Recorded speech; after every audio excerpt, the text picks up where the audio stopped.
wakatoka wakaingia kwa dini. Unajua dini ni kusoma. Dini nini? Ni kusoma. Na hiyo ndio sahihi. Mungu alikuwa ananifundisha mambo mengi sana. Na watu wengi wataenda jehanamu. Kwa sababu watu wengi unakutana na mtu anakuambia ni wa kiroho. Lakini huyu mtu wa kiroho ukipima katika uokovu hayuko. Wanachesa. Na ukiangalia kama ni babu yake alikuwa ni mganga. Babu yake alikuwa ni mnyesha mvua. Babu yake alikuwa ni mtu wa fiji. Babu yake alikuwa mtu wa kredi wa kutakasa spile kredi. Na pengine kwa sababu kulikuwa hakuna watu wanaweza wakaendesha ile dini, wao wakapewa viti za uzee wakali. Na watoto wao wakarudi wakafundishwa mambo ya kuhubiri. Lakini hawa watu hawakukanyaga katika ule ukweli wa Mungu. Kusoma Biblia inasema kwamba hawa watu walifanya mapatano yao na kifo. Na wakaweka maagano yao na kuzimu. Warumuni. Haleluya. Amen. Na ndipo unasikiaga wakiomba maombi yao. Kama hutafungua macho ama masikio, wasikia kumbiki ando kupoye warumu. Ama peponi ni wapi? Wao. Peponi na hao. Warumu. Maanake pale waliweka ile mambo. Kusoma Isaya inaeleza vizuri sana. Na Biblia inasema kwamba wanafundisha lakini si ukweli, baadaye wanakutubana kukali.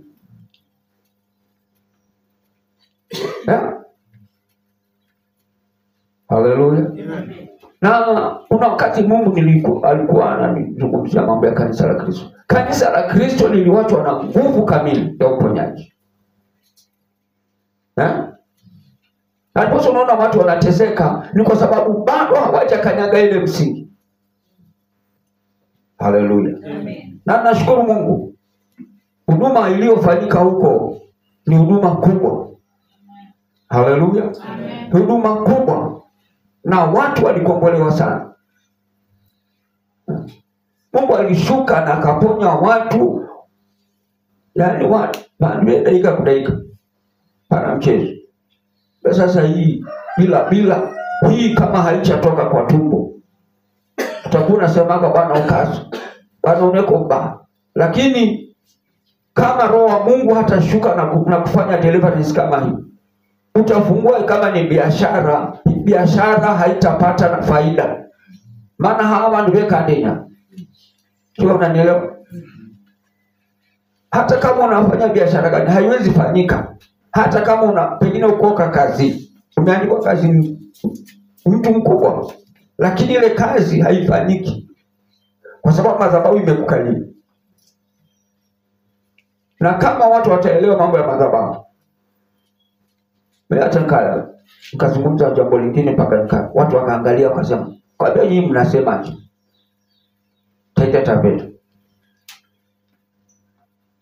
Hii wanafanyanga ile inaitwa binti.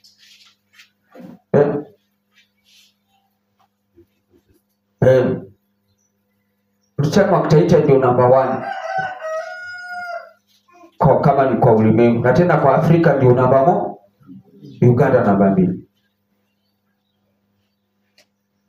Lakini utakuta mansolo wengi weka dani. Hata vijicharo vijiandike mpaka hata vitoro butterfly nini haku. Kwa sababu madhabahu yao ni ngumu. Nanipata.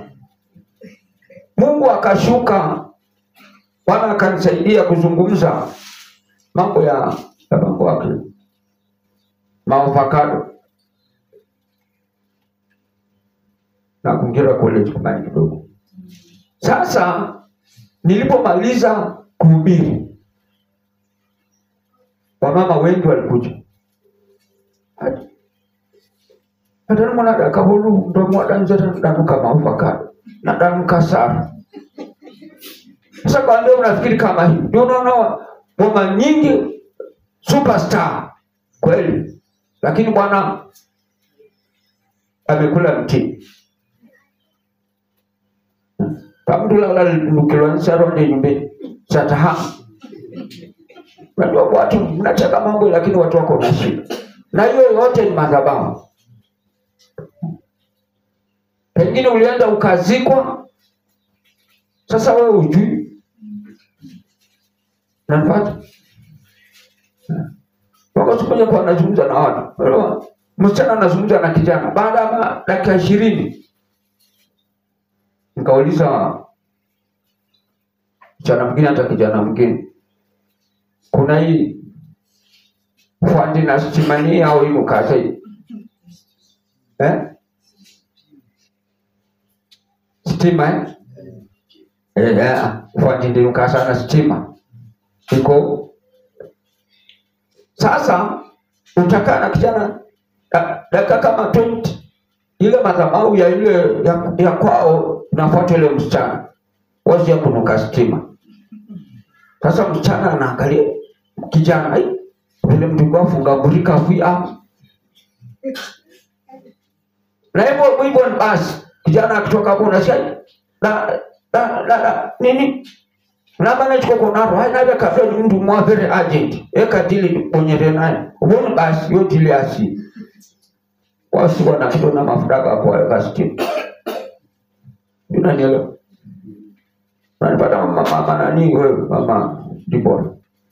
Sasa kuna shida kama hatutakubali kufundishwa mambo ya madhabahu. Ni shida iko. Unanielewa?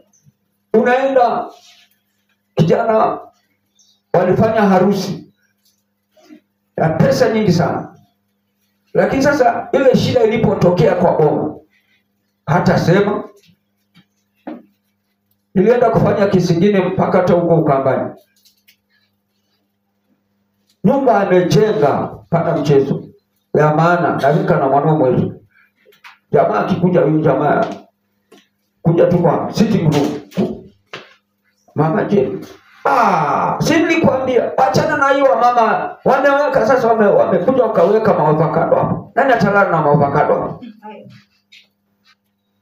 Baba jini nimebebeta. Hata sijaenda hata soko na shauri yako. Sikizana mama sokoni wewe shauri yako. Naenda kuomba nini kulali huko. Nilipokuwa nikifundisha kaniambia kweli na unajua huyu mwanamke yeye anaisikia kwa mbali lakini kwa Bwana ni zaidi. Wadai hata sikitu. Hii ni madhabahu. Madhabahu ni nini? Unanipata? Madhabahu nikirudi kidogo ndio nikueleze. Madhabahu watu wanafundisha sana lakini bado ile msingi yenyewe ya kuvunja madhabahu bado ndio. Madhabahu ni ile ya kwanza watu walianza wakajenga katika ile ukoo. Unanipata? Madhabahu za kwenu ukitaka kumalizika lazima ujue pale juu kwa mafundo ni kicheko. Mafundo hakuwa na kanisa. Alikuwa na migu. Alafu madafu hakuwa kanisa, si ndio? Alafu babaye kulikuwa na kanisa. Sasa yale madhabahu kutoka pale juu kwa familia yenu mlikuta nini? Ukitaka kutoroka kwa madhabahu haraka. Haleluya. Sasa wewe hapa ndio umekuja kufanya nini? Umekuja kusikia neno na ukasema umeokoka. Na tena hiyo wokovu yako ikiwekwa kwa kilo bado ndio haijatosha. Haijatosha mboga. Haleluya. Ndio Yesu akawaeleza mkienda mkihubiri injili semeni ufalme wa Mungu umekaribia. Atakayeamini afanye nini?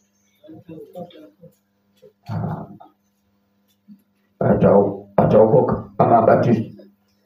Atakayeamini abatizwe. Sasa kuna kitu ilifanyika. Mtoto mdogo kapelekwa kanisani. Badala ya kupokewa akabatizwa. Tunasema kwamba atakayeamini abatizwe. Sasa wewe mtoto mdogo umebatizwa, umeamini nini? Haleluya. Sasa hapo kuna shida katika yale madhabahu uliojengewa. Lazima ukubaliane na neno ndio ile madhabahu ivunjike. Na ndipo unakuta watu wengi wanateseka kwa sababu watu wengi hawajakubali maji mengi. Sema ubatizo ni ubatizo. Kwani Yesu alikuwa mjinga? Haleluya. Amen. Yesu alikuwa mjinga, alitembea maili 30 kutoka Galilaya mpaka Jordani ndio aende kubatizwa. Ili aeleze, Biblia inasema kwamba kueleza ukweli wa neno na ukweli wa foundation ya kanisa la Kristo. Haleluya.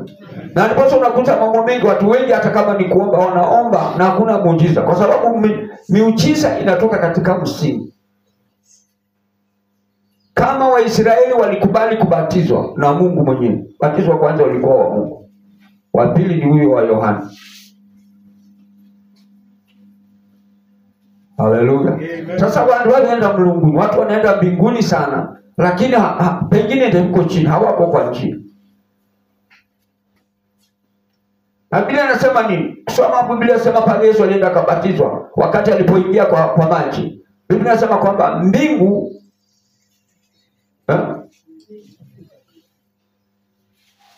hata mwale deda mbomwa. Sema alafu ndio upatie answer. Mbingu haikufunguka. Mbingu ikamfungukia. Haleluya. Mbingu ikafanya nini? Ikamfungukia, maana ako na kibali. Kwa hivyo mtu wa Mungu, mambo ya milango itakuwa ikikufungukia, si ati mpaka ifunguke, ikufungukie. Maana uko na mamlaka ya Mungu. Haleluya. Sasa watu wengi wamefunga baraka zao. Mafundisho kwa dini haina batiziro. Batiziro wapi? Kama Yesu mwenyewe alikubali kwenda kutimiza haki ya Mungu, na wewe.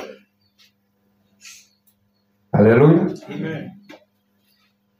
Hata ukiendelea sana, Paulo na Sila wakati walipigwa vita kwa sababu ya Injili, wale maaskari ilikubali waende kubatizwa usiku.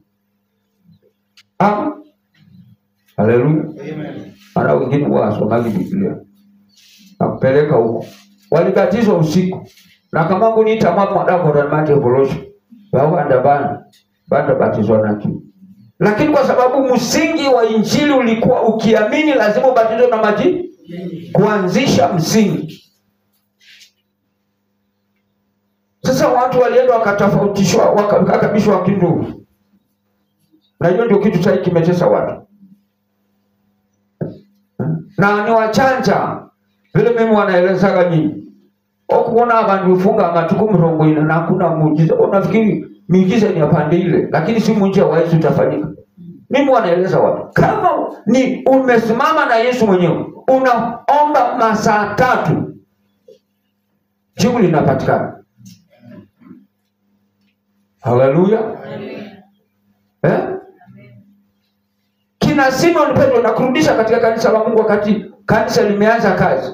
Kina Simon Petro wakiwa naomba kila wakati, anakuta mtu alikuwa anakaa hapo kuomba pesa. Lakini siku moja akafika pale, kwambia Bwana, sisi hatuna fedha wala dhahabu ya kuneka chini kunacho. Haleluya. Sisi hatuna pesa wala dhahabu zile unangojea hapa.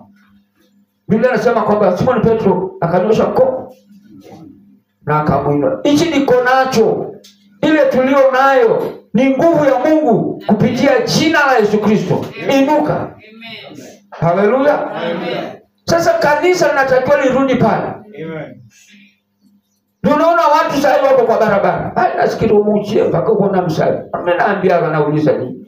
hata wewe ulizo mchawi. Unafikiri mchawi? Mchawi ni kitu rahisi hivyo nafikiri. Haleluya. Maana wengine wanasema gesi ya msalaba. Nilikuwa nafundisha kanisa hili na nitafundisha hivi. Pale juu kwa mafundo alikuwa ni mchawi. Si ndio? Madafu ni mchawi. Babayo ni mchawi. Babako mchawi. Na wewe ni mtoto wa mchawi. Sasa wewe unaenda kukemea madhabahu ya uchawi. Unafikiri itaenda? Haiendi. Haleluya. Na ndipo unakuta watu wengi hawataki kufundishwa neno. Wadisconnect kutoka kwa madhabahu za kwao. Ndio waweze kufanya kama ni huduma. Ndio waweze kuombea hata mchawi. Unanielewa sasa? Wewe unaenda kukemea mapepo ya uchawi. Wewe mwenyewe ni mtoto wa mchawi. Ama ni mtoto wa mganga. Hakuna siku umeshawahi kuvunja madhabahu za kiuganga za kweli. Haleluya. Amen. Ndipo unakuta kueleza mambo ya madhabahu kidogo uelewe. Unakuta pale juu huyu baba mafundo hakuoa. Wale sikilo mkosi sikilo. Unanipata? Haikashuka hapa chini madafu. Pia aliwachua bibi ya kuwa chini. Sasa hawa watoto waliozaliwa na banga na maksani. Hakuna tongozi wala hawajui mambo ya mahari. Unanipata? Nasikia mama alikuwa nayo. Hakuna tongozi wala hakuna mambo ya nini? Ya mahari. Maana tu wanasikia ushafuilwa hele. Tukusi kumko kwa mfuye yako anasha. Wazee watakuwa pale. Taule he. Mwana msikanyana. Hai. Ndio maana naitwa kweli. Hai ni hapana. Hai msigo wapo kati. Nao mwamba. Hai timati maboko. Hai. Siku fulani watu ndio wanafanya. Siku fulani kwa sigana ngeta mburie shekweli. Sasa wakikucha yule jamaa mwenye ambata baki pale ndumo ni chichango mburi. Uibo ichilese na ninapasiwa raha. Sasa unakuja na wazee ngapi? 5 na kindo yako enyu kidogo. Anakula na watoto. Kukabizwa boma. Mwisho wake wale wazee anatoka moja wanapigania nini signal na wacha baki mwezi. Kisha baki moja yule mwingine anaruka. Yule mama wako ndio pakali. Humo kabana wakiabo meregesha nyama dai sigari. Na mzee wale yule mzee wa mwisho mnabaki hapo. Sasa ile shida iko sasa katika ile madhabahu. Yule mtu atakuwa kizaa watoto wanaitwa na ile jina ya yule mtu alikufa zamani. Yule jamaa hana laini hapo. Akija kupata bahati mama mwingine mwenye huruma. Mkuchaza yule bwana ndakwalola kachaka kali kafunya tabana bako na washtuka. Abasuka kuba wana mtefalo kwa ina za mtu wengi. Bwana sipe sana. Sasa hiyo ndio unakuta madhabahu bila kuelewa kwa nini hawa wasichana hawaolewi? Kwa nini hawa vijana hawaoi? Kama ni kutaka kuoa, leta kakadia magosi agasha gigilemi. Tunanielewa? Sasa kuna shida katika ile ukoo. Ukija kuweka chini ile syllabus yao unakuta hii umgosi iboma he uva vaende ologolo ebiko biko para sasa amonda fulani ni mtu wa bomi akakuja virago na akitembea. Sasa mtu yeyote atakayekutana naye ya ukoo nomo numkaribisha haikushekenda ini mama mtu deka mama karibu. Unanipata? Sasa wale watoto watakaozaliwa pale ni makusani hawana msimamo. Huyu mama aliwekwa pale, amezalisha watoto, hakuna tongozi, hakuna mahari ilifanywa. Sasa unafikiria watoto wakizaliwa watafanywa mahari? Hakuna. Tunaona wanawake wameolewa hata kama wameolewa harusi vigelegele. Msichana wako anafanywa harusi, lakini ono mkubwa akufunye mburisha kitu. Hadi chini mwana wangi ya kone. Mkagasho, wafuira mkagasho wako kitu. Sasa kwa siku za chongomena, mimi ndio nakuambia. Pandile hakuna hiyo, yani hiyo roho inashuka tu mwana wako gome. Chukucha ende mbili. Lakini ukitaka kuja kuchimba utakuta hii mtu pale mbele hakuna chochote. Pale mbele hakuna chochote. Nakurudisha nyuma. Ukoo ya Kichakidami kwa hichi kidogo. Miji ngapi? 9.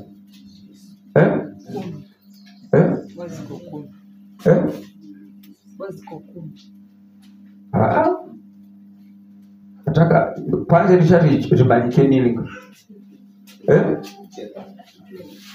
Alafu ya 10 inamini nini?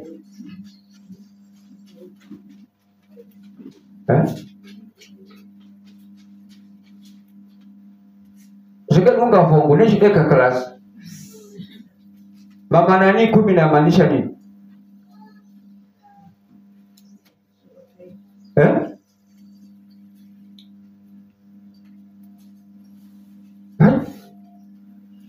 Yaani kwa mtihani. Bwana Yesu. Sasa ile 9 inajulikana. Ingawa watu wanasema ni 10, lakini namba 9, namba 10. Namba 10 ya daka ni mwakudo. Mwikumi.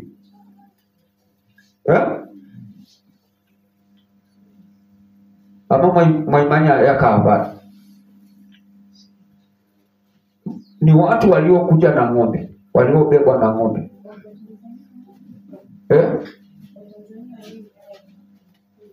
Wanaita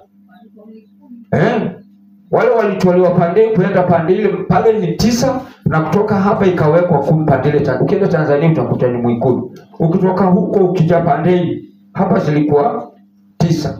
Alafu ndivyo chipelelo na kitu ndukilo na mfu. Unanipata? Na ukienda sehemu za mganga utasikia ndo wanga daji beba kwa mwakudo. Ndivyo na mfu. Unanipata? Ndivyo hiyo nini hiyo ukoo haikuwako, ilitolewa mbali ikakuja kuanzia hapo. Unanielewa sasa? Umenipata? Sasa utaka kuvunja madhabahu mpaka kuelelo. Hii ukoo wenu ilitoka wapi? Na ndipo unakuta katika ukoo nyingi wale watu walijiconnect na huko. Katika hiyo ukoo kwa sikira mtu akaia na walaga. Unanipata? Anapotea hivi. Sasa anapotea kwa sababu ukifuata sana hiyo nini, hiyo ukoo walifanya sana, lakini kwa sababu ya wazee walienda na wakasema kitu basi ya msala bei. Sasa kitu kikafanyika. Wacha tuende moja kwa moja kwa Biblia tusome neno.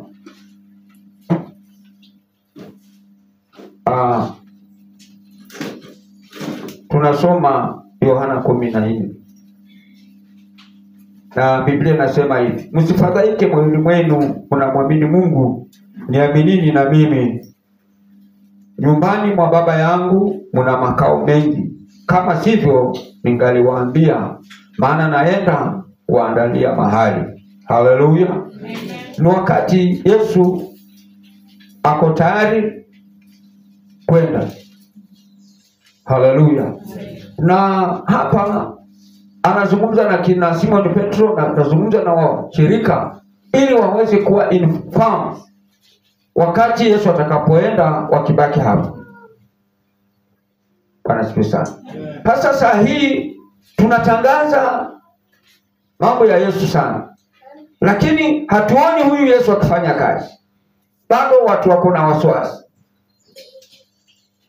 Haleluya. Hapa Yesu anajiita yeye mwenyewe ndio njia, na tena yeye mwenyewe ndio uzima. Na anasema hakuna mtu yeyote anayeweza kafika mbinguni bila kupitia kwa Yesu. Maana Yesu ndio njia. Haleluya. Sasa hapo kanisa lazima wafundishwe. Usikae ndani ya kanisa kwa miaka mingi, ama ukae ndani ya dini kwa miaka mingi, lakini bado hujajua njia iko wapi. Haleluya. Na ndipo unakuta watu wengi ambao wanasema pengine hivi sasa hivi watu wanafunga na kuomba. Nasikia watu, kuna watu hata wanaweka kwa mtandao. Lakini je, unafunga ukiwa ndani ya njia? Haleluya. Kama utafunga ukiwa ndani ya njia ya kwenda kwa Baba, lazima kutokee miujiza. Haleluya. Nikiangalia Biblia, wakati Elijah alisema yeye mwenyewe akasema kwamba hakutapatikana mvua kwa jina langu miaka 3.5, alikuwa kwa njia. Haleluya. Maana roho aliyekuwa anatenda kazi ndani yake ndio hiyo ilikuwa ya Yesu. Na ndio ikashukia kwa ndio yeye ilifanya kazi mpaka sasa kanisa la Mungu mali liko.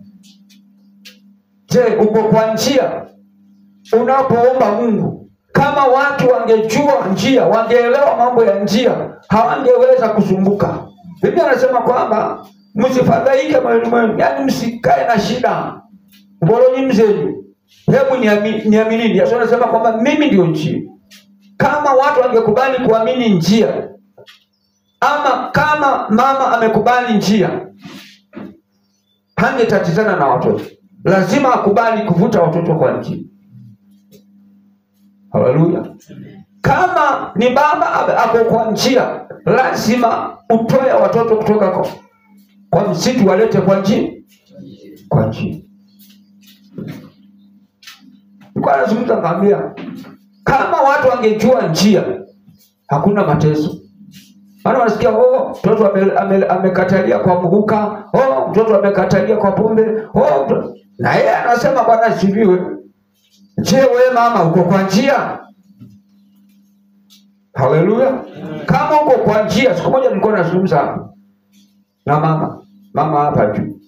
Nikamwambia watu, mama watu nini? Nikamwambia mama, hata usisumbuke. Ng'ang'ana urudi kwa njia. Kama utaingia kwa njia ukiomba, huyu hata mjukuu yako hakuna siku tutangangana ati tunakuja kumwekelea mkono. Kama ni shule ataenda shule mwenyewe. Maana roho akizungumza ukiwa kwa njia, kazi yako inafanya nini? Kazi yako inakuwa safi. Sasa cha muhimu hapa, kaa ndani ya njia. Haleluya. Wacha kulalamika. Napigwa vita. Sio watu wanipendi. Kaa na maisha mtu asikupende. Haleluya. Unajua watu, kuna kitu ambacho kinatesa watu. Yesu mwenyewe hakupendwa. Haleluya. Yesu mwenyewe hakufanya nini? Hakupendwa. Ukirudi kwa manabii wote waliotabiri mpaka wakafika upande wakati wa Yesu, hakuna nabii yote aliyependwa. Hata ukiingia katika Yeremia alisumbuliwa. Yeye mchana anazungumza neno la Mungu, usiku kuna manabii uongo anakuja wakizunguka msekalo wa Mungosi wa Ngosia. Biblia inasema miaka 70 dago sera akamfunga. Hata tukirudi kutaenda kufanya kazi gani? Haleluya. Lakini Yeremia akasimama katika njia akiwaambia hata ifanyike nini, miaka 70 itakapofika lazima turudi katika amani yetu. Maana walikuwa wameshika mateka. Haleluya. Kwa hivyo mpendwa, unapomlilia Mungu, kubali ukue kwa njia, ndio majibu yako itafika haraka. Haleluya. Hata kama utapitia mambo magumu, kama uko kwa njia, usibabaike. Haleluya. Maana watakuja. Mwana kwa longa sana ya bonyera kwa bonyeza kaumambache. Leka nikwenje atukwenda kubonyezwa msaji wako ukufungi. Ugonjwa wamekupeleka kabisa na kukumaliza. Maana ndivyo wanafanywa. Hai mama, maana ukiomba watakuja wasikize. Mama kwa njia, nataka nimtoe kwa njia. Sio nafanya. Kumbuka bana hapo. Mungu. Wataenda kusema wazaloma mpaka na lugha. Huyu mama atatusumbua. Na nusikiranana. Memwana. Kafani kwa mrogoe. Simrogoe. Wada kindo ngano ina sukari kumwenje. Bana sio sana. Kwa kuna dadaka. Wacha bwana kasoi bwana. Kwa kuna kibele na kwa kwa taru mombe. Nani unadeka na malo bebe ufunga. Lakini hata hicho nalo ndio huruka bona roho. Wasea na wadeda. Na ujui kama alikuwa amekuja kwako na karu. Wangia kwa roho rendi mdima. Kwa maana kwa redelo ngano yako na sukari. Bwana sasa. Haya bwana sasa ndo mahali ile kadishe tengeneza data kata chapati mwezi medishe lombe andukumwezi. Tangu kusema ni resiri. Hata lekani hata mpaka kesho lekani fungu roho bwana wade. Kwisha memalizwa hivyo. Sasa wani basi yo jili wangia kwa chaka kwa kazi ya kulombe kulokuza kwa bana mlazo.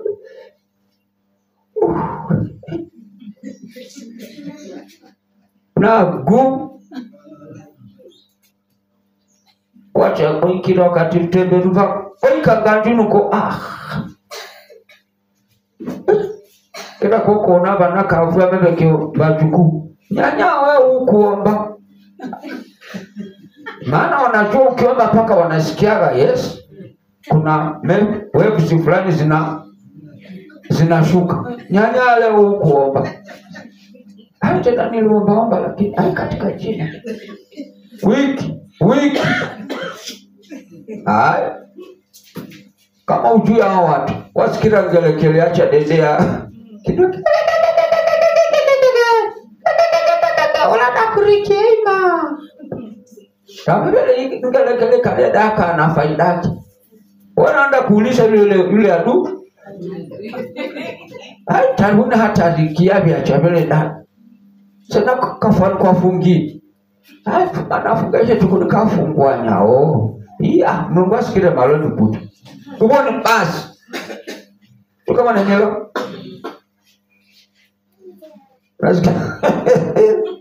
Nasikia sasa ni wewe mwenyewe. Mimi wanaeleza watu waelewe. Ni wewe kumoni. Bwana anasema nini? Nyumbani mwa baba yangu mna makao mengi. Kama sivyo ningewaambia. Maana naenda kuandalia mahali. Sasa kina Simoni Petro walienda. Kina Mariamu walienda. Kina Mariamu ni sisi. Haleluya.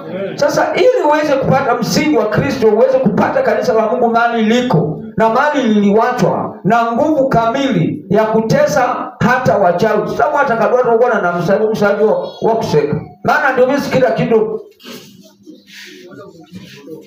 mwonogu. Maana wanajua. Niko taubia usonge karibu na kukadebonu gaga. Ukume reputu. Sasa anasema kama utakuwa na ukweli wa Mungu, mchawi hawezi ukatima shauri yake. Maana ninajua. Basi mimi nikienda na kuandalia mahali, nitakuja tena niwakaribishe kwangu ili nilipo mimi nanyi mwe. Bwana sifiwe sana. Sasa Yesu alikuwa anataka kuacha kanisa katika mkono ulio na nguvu na watu walio na imani, kwamba ninaenda kuandalia makao. Na kabla sijaenda, soma hapo chini tutaelezwa. Kabla hajaenda aliwaagiza watu waende wapate Roho Mtakatifu, wangoje ili waweze vita ya shetani. Haleluya.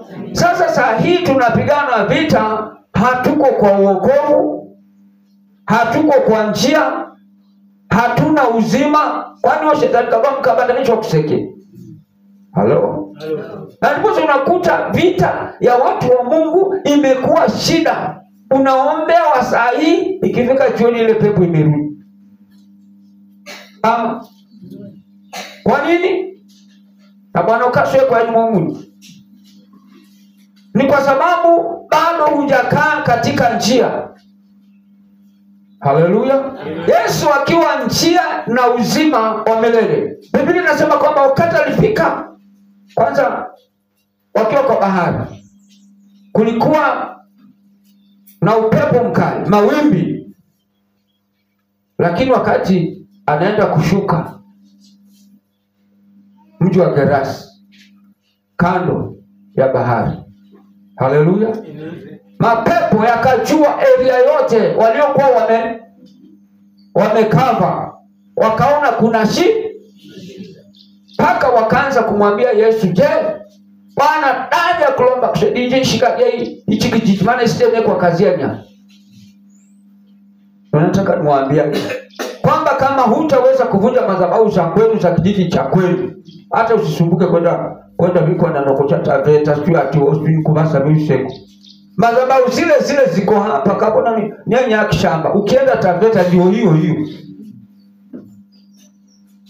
Na ndipo wakati Mungu alipokuwa anazungumza na Musa ili aambie Waisraeli, kubarikiwa kwenu kutatoka mashambani.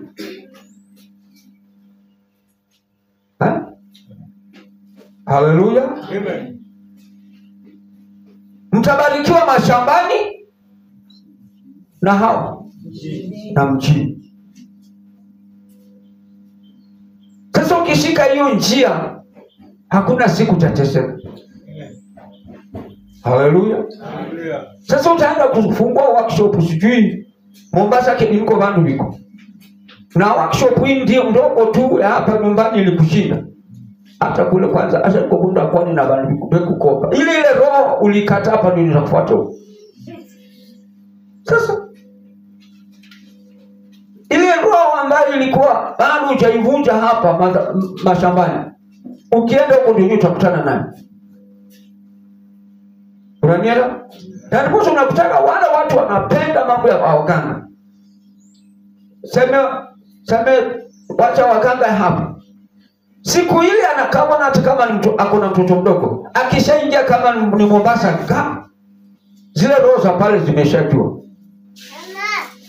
Mama fulani ametoka mahali fulani na napendaka waganga wa kufunga hizi nini mairizi.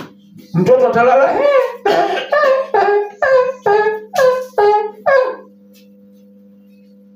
mama fulani, huyu mama ni mgeni, njataita sasa mtoto hii atalia sana. Usipoteze mtoto mama, kuja nikupeleke. Hata sio pesa nyingi. Kwanza mama hiyo kifaranga ni pesa ngapi? Siuzi. Hata tukienda kwa huko kwa amali, hata tukienda huko huyu anakuwa na kuku za kuuza. Kufika hata si kazi kubwa. Wale wajama maana yeye ndio anazita mali. Najua mgeni yote akikuja hapa na mtoto akiwa manola lelela, pole mbabu nini, anachukua tuki, anafungua ile kamba ile alikuwa na point moja hadi muko. Pepeto na uteo tu kuisha. Leteni ukabuku pigwa na kwa mgongo hapa. Basi mama, na ngapi hii kamba usikate. Kumaliza mwezi 2 ukuje tena. Ukichelewa siku ukichelewa imebaki kama siku 3, mwanao sio kukunwa kindo nsaka.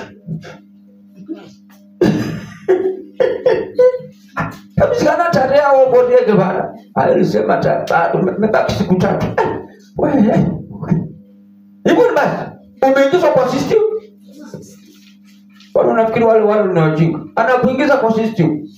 Na uchue watoto wako wote. Kama ukiokoka hao watoto hutawatoa kwa ile system, hakuna mtoto utazaa bila kupeleka kwa kwenda kufunga. Lazima ishapepo hichi. Maana ni maagano ilifanywa. Tena ilifanywa na damu. Maana chala cha kindo changu kuche mwenye robati chedu mbulo chikaru. Sasa muli jiconnect wali zikana waendie mandu alika Mama Maria. Maria ulienda mara ngapi? Wanachesa. Sasa unaona hiyo kitu usipoelewa kujitoa, hata mtoto sasa siwe umenyamaza. Mwaba hauka alogwa sasa. Ile kitu itakuja. Maana yale ni maagano yalifanywa katika uko ile familia yo.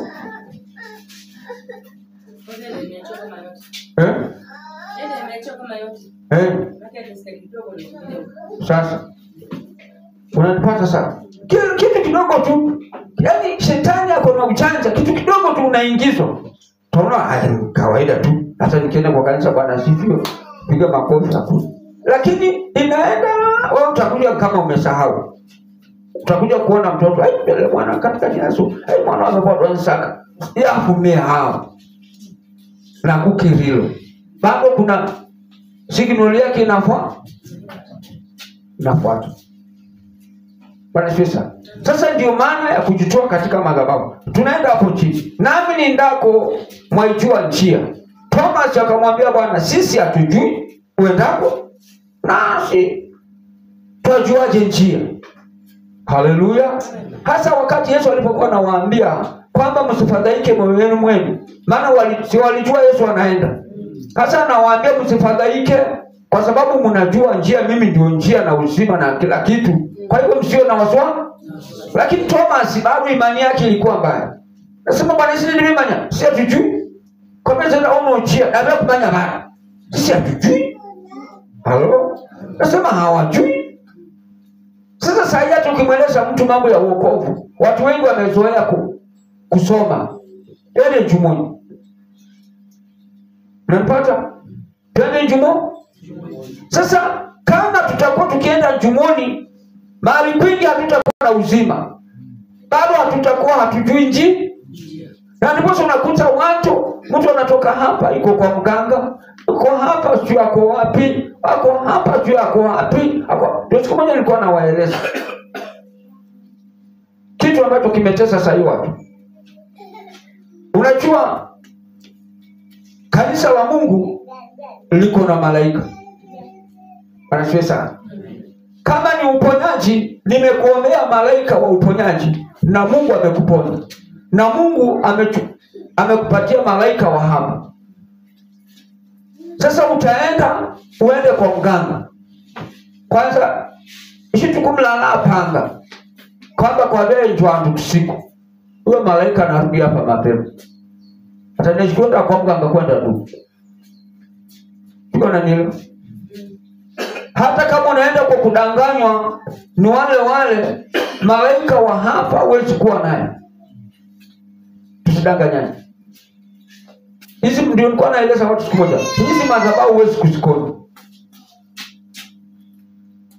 Ngumu. Huwezi.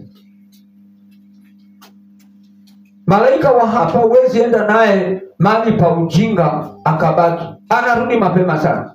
Kwanza akishasikia unaenda tu kudanganywa, anaondoka, nabaki na ujinga. Bwana Yesu. Amen. Malaika hapa zinakuwa very strict. Ukiwa na mtu ama uende mahali unaanza kunisengenya, anaondoka, kuna watu wanaupuzi wako. Maana malaika wa hapa ni mtakatifu. Malaika wa hapa ni wa baraka zote. Kila milango unaweza kufungulia kila kitu. Ukienda ukikosana naye narudi hapa. Unanipata? Sikwambia tukae hapa sana. Unajua kila kanisa, soma Ufunuo, kila malaika ako na nini?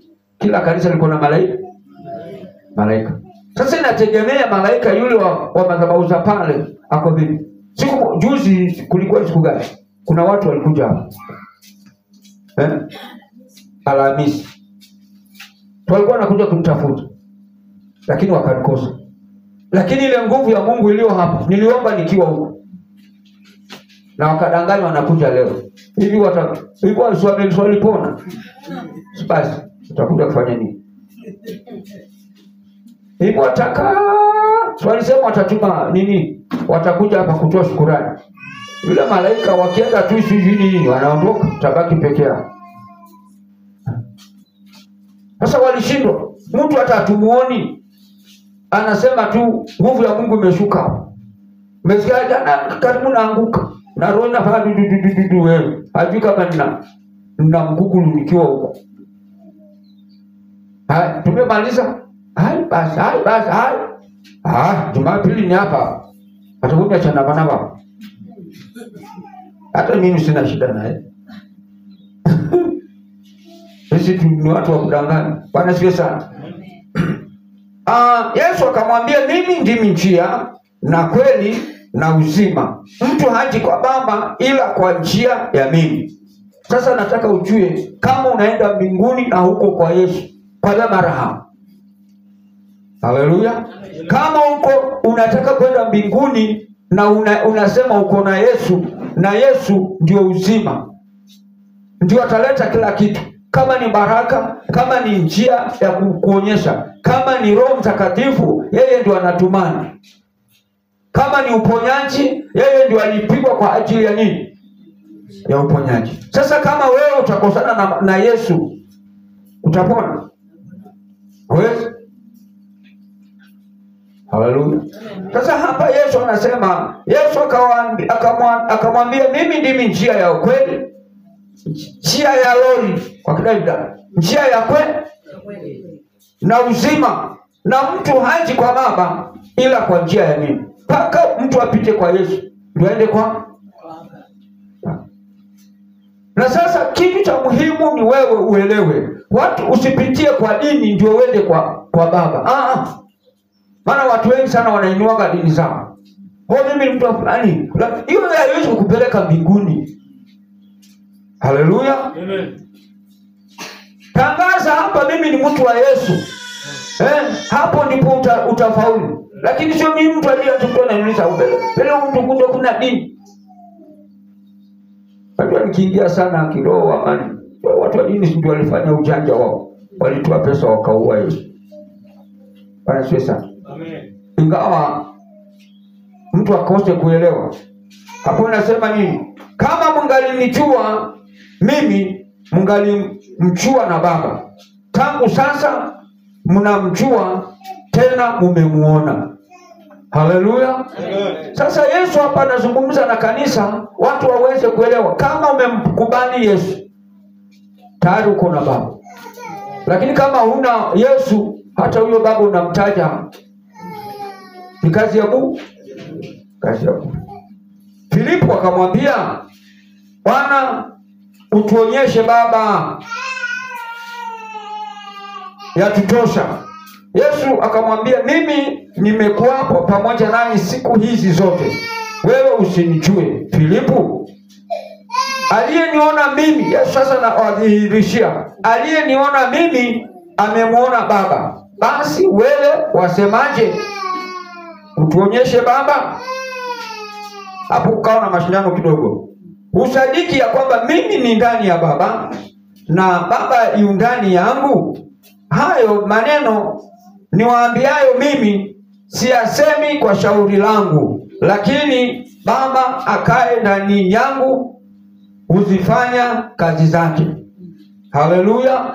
Sasa hapa Yesu hawezi kufanya kazi peke yake mpaka akuwe ndani ya Baba. Na anapotangaza mambo ya Baba, yeye ni kama balozi wa Baba. Haleluya. Sasa mimi ni balozi wa Yesu. Nitangaze habari za Yesu, vile Yesu alivyo, na Yesu vile alivyo na nguvu na uwezo na mamlaka ya kuponya ama ya kufufua. Haleluya. Amen. Biblia inasema hata wakati wa Simon Petro, wakati walipokubali na kukaa katika ukweli wa Mungu, na wakati walipokuwa katika kila madhabahuni, wakati wowote wakiomba na kufunga na kutazama ukweli wa Mungu, wakijua katika sisi tuko katika njia. Haleluya. Kina Simon Petro walijua kwamba tukikuwa katika njia kila kitu kitafanyika. Biblia inasema kwamba hata wagonjwa wakawekwa katika barabara. Halo? Maana Yesu alikuwa ndani yao. Walijua wako katika njia. Walijua wako katika msingi. Walijua wako katika ukweli. Walijua wako katika mambo ya Mungu kabisa. Ilikuwa kama mtu anaenda ninaenda kama Mwatanji. Inabidi niende na miguu. Wakongo viko barabara. Kivuli kiwagushe tu na wote watembee. Na huyo Yesu alienda wapi? Si bado yuko. Sasa ni watu warudi katika njia, wachana na mambo mengi. Tafuta uso wa Bwana. Mimina moyo kwa Bwana ili Bwana akaweze kufanya kazi. Bwana wakati huu alikuwa anataka kuacha kanisa likiwa na uwezo kamili. Sasa watu sahi wanahangaika kwa barabara. Wanatafuta nini? Wanatafuta tu. Tafuteni uso wa Bwana. Na Bwana ataonekana. Amen. Haleluya. Na Yesu hawezi kuonekana kama watu hawatakubali kuwa wanafunzi. Haleluya. Paka ukuwe mwanafunzi. Hapa wameketi chini wanafundishwa jinsi watakavyoweza kukaa katika ukweli wa Mungu.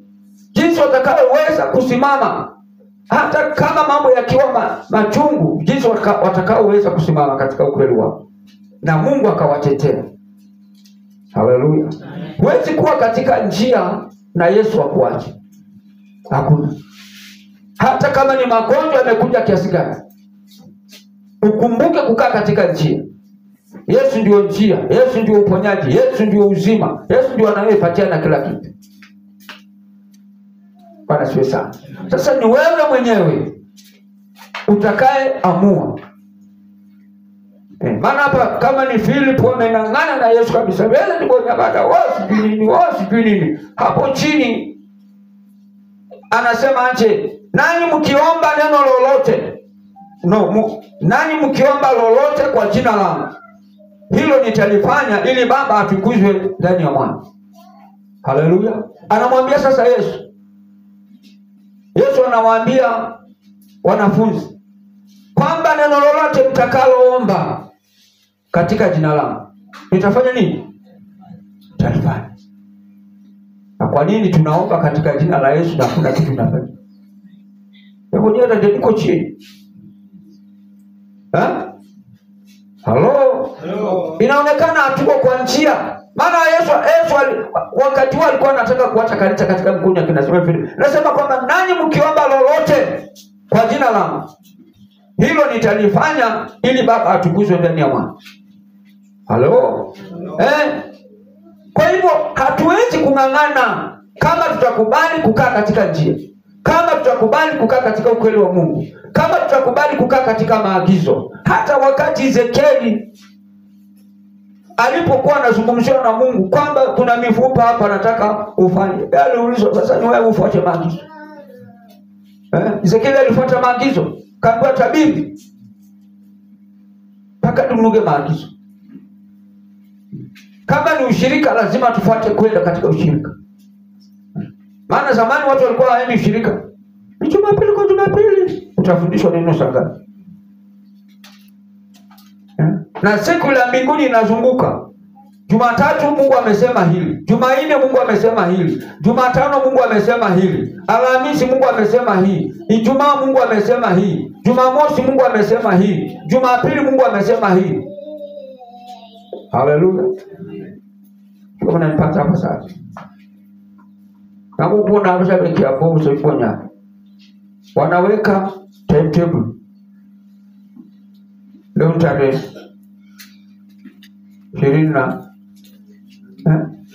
23.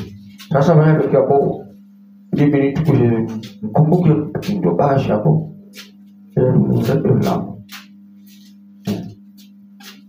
Sasa tangera kwa Kongo hii tukunde kupata msara. Maana kitu hivyo kwa kwamba kumbusho mafungu grade tunanipata kuzia tarehe mtongo hivi kwenda huu kumbushe bana kutenda kitu la bana sana. Sasa sekula ya Mungu lazima iende na kulingana na kanisa la Mungu liko, na watu waifuate kupitia roho wa Mungu. Na kama hatutaenda hivyo, hapo chini nasema mkiniomba neno lolote kwa jina langu nitalifanya. Hiyo Yesu mwenyewe anawaambia kina Simon Petro, mkalombe la goshosho kwa jina shapo. Lazima nifa.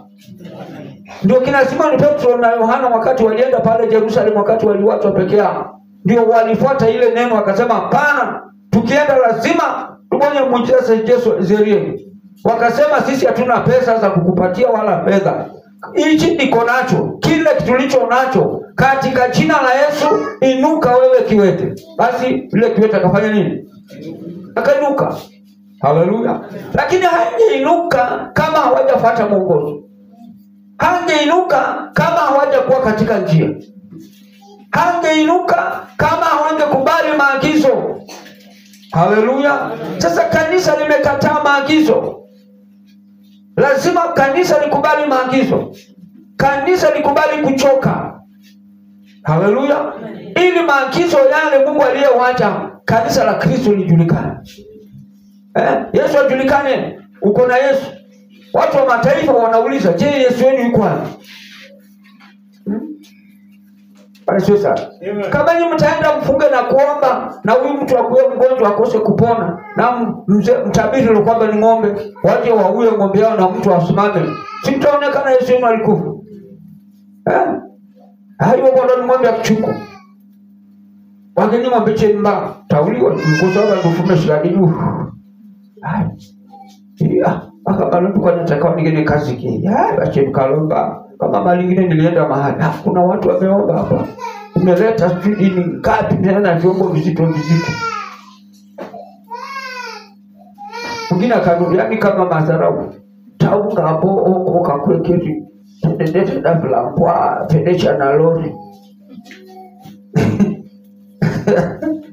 Bwana zimeza.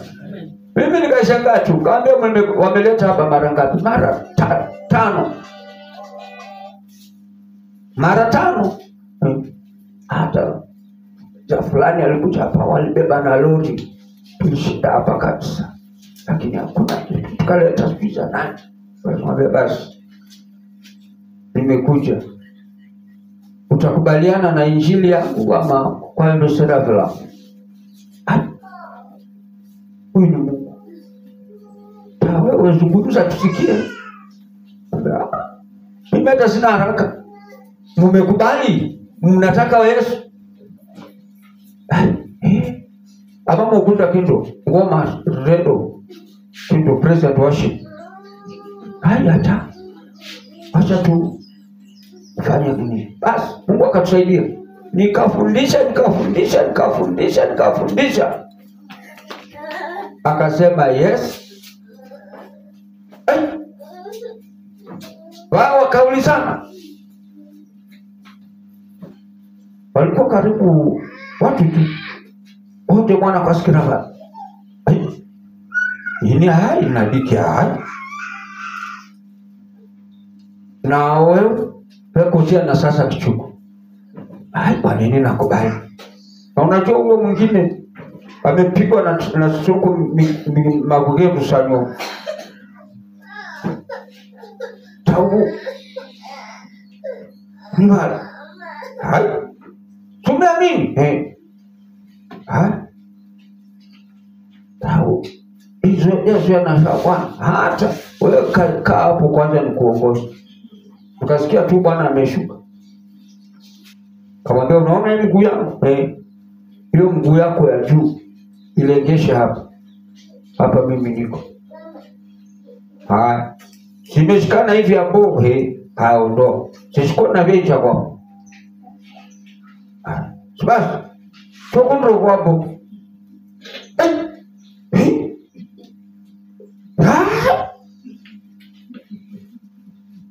Basi. Kwenda mpaka nje. kutokana na ugomvi, kifungo kimekatika. Abantu bose bana bilikali yakanda na mwaberako. Mwana abantu dukuneka kile hata boxe kana shida. Sio na shida. Bwana sio sana. Maana nilimpatia kile nilicho nacho, nikafuata maagizo ambayo Yesu aliniwaachia, na nikawachia yule mtu maagizo ya Yesu na akaifuata na akapata uponyaji. Haleluya. Sasa Yesu aliye hai kwa ajili ya kanisa lake. Watu wanasema revival ni wewe mwenyewe usikize neno la Mungu. Na ukisikiza neno la Mungu, ndani yako kuna kitu kitazaliwa. Haleluya. Ndani yako lazima kusikile kilango chako hadi kwako. Maana Ezekieli aliambiwa kwamba naye kuenda kutabiri. Fuata maagizo. Haleluya. Kanisa lazima lifuate maagizo, ndio nguvu ya Mungu kamili irudi katika kanisa. Mmoja nilikuwa nasema, nyinyi mnasumbuana na yeye, mwenda kukemea basari, mwenda kemea, mwenda simama shikadibe, ni wachawi, mtachomeka, nini? Kwanza pigana na wachawi wale wako ndani ya kanisa. Kina Simon ni wachawi walikuwa kanisani. Sasa kina Eritemi walikuwa ndani ya kanisa. Sasa hawa lazima wakombolewe ndio wataenda kuzungumza huko nje. Na haiwezekani kama watu hawatajua njia. Maana Yesu aliwacha kanisa lake liko na nguvu. Yeye anasema lolote mtakaloomba kwa jina langu. Hapo anasema mkiniomba neno lolote. Mkiniomba neno lolote kwa jina langu nitalifanya. Kinasema ni Petro anaambiwa hivyo na Yesu mwenyewe. Hapo chini nasema mkinipenda mtazishika amri zangu. Kama mnanipenda mimi Yesu, basi mtazishika amri zangu. Kama unapenda wokovu, lazima ushike amri za wokovu. Haleluya. Hapo ndio miminiko wa nguvu ya Mungu. Umiminiko wa roho wa Mungu. Umiminiko kwa miujiza ya Yesu aliyesema hata uweze enda kusumbuka. Haleluya. Roho wa Mungu atazungumza. Atazungumza na watu. Ndio naambia watu, Mungu anazungumzaga na watu. Bwana siwe sana. Mkinipenda mtazishika amri zangu, nami nitamwomba Baba, naye atawapa msaidizi mwingine ili akae nanyi hata milele. Haleluya. Kwa hivyo wakapewa neema kubwa. Wakaambiwa mimi kama mtapenda amri zangu na sheria zangu, kuna kitu ambacho kitakuja cha kigeni ambacho hata wachawi na waganga hawatakipata. Haleluya. Sasa hapa ndipo siri ya Mungu iko. Kama watu watakaa katika njia, watakaa katika ukweli, kawana makunda mlu na kunuga sheria yake, yeye anasema nitaleta msaidizi. Hutakuwa peke yako. Utakuwa na roho wa Mungu. Utakuwa na malaika wa kukulinda na kukupigania. Utakuwa na maono katika maisha yako. Hata kama ni midego ya biko, yule roho atakueleza usipitie hapa, pitia hapa. Haleluya. Piuni malaika ni mini ya defentai. Antanifeli piuni vashaini. Wakati Mungu atakuweka, atakuhifadhi. Wakati Mungu atakulinda. Wakati utakapokubaliana na Mungu, lazima utazingirwa na Bwana. Haleluya.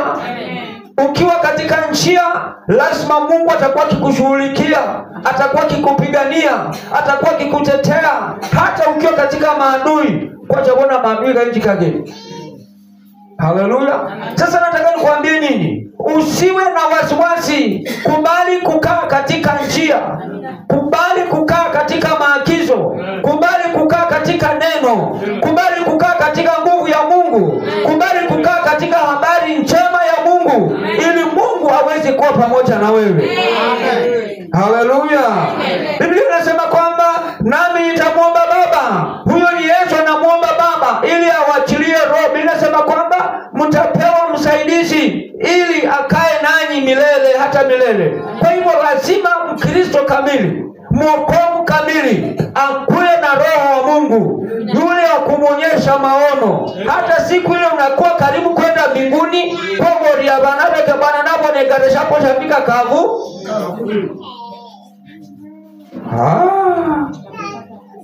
Bwana Yesu. Tusikue kama wale watu. Kwa baba ni sama boru, wabekera ke bana. Na kata bala gonde mani kaka. Mwambe fulani mnake mwana. Mwambe fulani kubage se na sana kuchuka. Sasa kwa nini mnaona vitu kama hizo? Hai nachikali. Maana chikone ndibagia. Nla ikaba bei. Hai nibadacha tanichi bwana wanu unje. Hai kwa maana kumondada. Kwa wangu atendeko wangu ama kwa wangu dada. Dada yako kwa ndibagia wasu. Kwa ni watu hoche kwa baba. Maana utaulizwa. Dada bwana huyu koka na hoba. Kama siku moja nilikuwa nasikia kijana mwingine huko mahali. Haya koka na hoba gofo. Pakita kuseni gore alishamwambia ndikukindo ni paranga. Kwa hiyo ndugori hivi ndikuwa ni amsidwa. Koka na hoba hapo. Bwana sana. Sasa kama huyo msaidizi atakapinda kwamba ndiye roho wa kweli ambaye hapo nataka sasa ushike, ambaye ulimwengu hauwezi kumpokea kwa kuwa hawamuoni wala hawamtambui, bali ninyi mnamtambua, maana anakaa kwenu naye atakuwa ndani yenu. Amen. Haleluya. Kwa hivyo hawa watu wanaotupiga vita, hawa watu wanaong'ang'ana na wewe, huyo roho hawatamuona. Hata kama ni baraka, hawana mamlaka ya kuondoa hizo baraka zako. Haleluya. Wacha wapigane tu. Wewe uko na siri, shika siri ya Mungu. Hapa Bwana anasema huyo roho hawatamtambua. Watakuwa katika ulimwengu, hawataweza kujua ni kitu gani umebeba. Wala shanga mimi mwana kafani ndio cheki usikini wa biasha mabuda wa biasha kindo tumbi na sema tanu kwa hiyo siku kugakia mazungudia umkode na majini ngine bana shesa watazungumza, lakini ndio kumanya kwamba kwa viswa. Haleluya. Umefichwa na umeficha mfalme, umembeba, ambaye watu wa ulimwengu hawatamjua, hawatamuona. Haleluya. Mimi naambiaga nini, siku moja wanasema najisikia matangazo bena ule mtu tumemtoa katika black book yetu ya umaskini, mwamfunya kwake hata bila kuangalia, bila kusema, tunaona huyu mtu. Bwana Yesu. Sasa Mungu atakuchallenge na hao watu watachallengeika, maana yake agasha kwa wasikira kwa Mungu, hawa hawasikii. Amen. Haleluya. Haleluya. Amen. Yale ile simu ile ya mbinguni hawajui code number. Amen. Hata wafunge na kuomba hawataipata. Amen. Hata vifunge na kuomba kodi namba hawataijua. Ndio Yesu hapa anasema mkikaa ndani yangu na mimi ndani yenu, ombeni lolote takalo. Kwa hivyo pengine kodeka ukilomba na boba. Haleluya. Pengine ulikuwa naomba na nini? Na uoga. Yeye anasema sitawaacha ninyi yatima, naja kwenu. Bado kitambo kidogo na ulimwengu haunioni tena, bali ninyi mnaniona, na kwa sababu mimi ni hai, ninyi nanyi mtakuwa hai. Haleluya. Kwa hivyo hakuna maneno yaliyonenwa na waganga na watu wa get together, kama utakuwa umejitoa na ukajua njia, yale mambo yao yote waliofanya hayatakufikia. Maana yake utakuwa hai kwa sababu Yesu Kristo pia yu hai. Amen. Bwana na awabariki. Amen. Simame. Omba kwa ajili ya dhabihu yako.